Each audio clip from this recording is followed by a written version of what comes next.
beautiful. And the other piece of this is the erotic innocence. And for me, for us, is like, I have this image that there's all these adults running around trying to do sexuality as an adult. And most of us are skipped over this part that was really important for our evolution or our growing up, which was the eroticism of the child.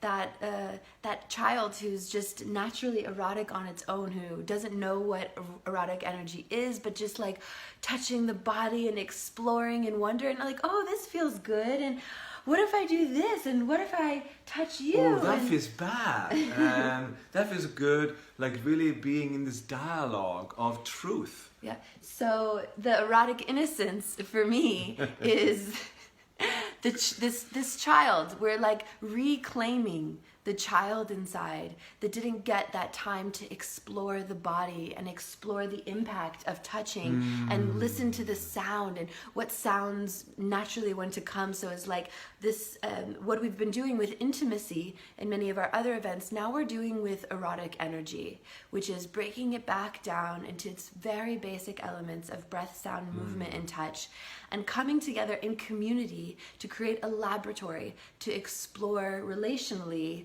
how it feels to be erotic in an innocent, very pure, kind of a new baby kind of way.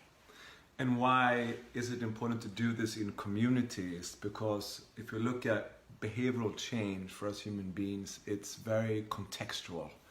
So I don't know if you left a workshop and gone back into your family and you felt yourself kind of contracting back into your old behaviors. Here we're trying to have an immersion in a community that is based upon speaking the truth and building a culture of trust. And so for us to kind of sustain this changing that has happened within us, we need to be mirrored and held and stretched and supported by one another. Yeah.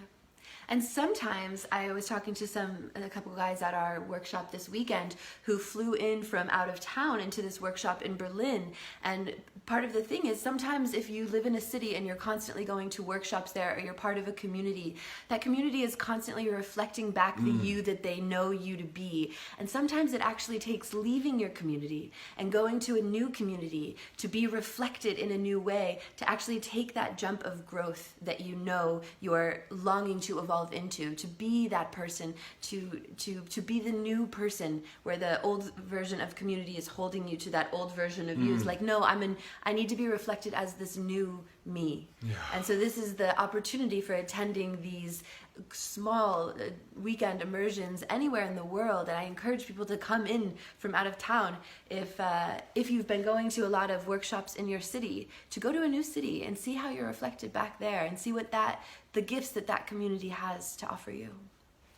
And realizing with that like there are gifts within you that are yet to be born because of you haven't been met in this way. And for me, this is the last thing here is like, for me, the erotic is in you see me and you hear me and you feel me, and I see that you see, hear, and feel me, and like basically I'm changing you, and the change through you coming back to me, and so now you are changing me, and we're beginning to weave back and forth where I and you become this we and this we, which is like, you can imagine like going back into that complete absorption of the present moment that we have as children, and sharing this discovery, this expansion into realities that are like just around the corner, just waiting for us to just step in there. Like, this is the erotic,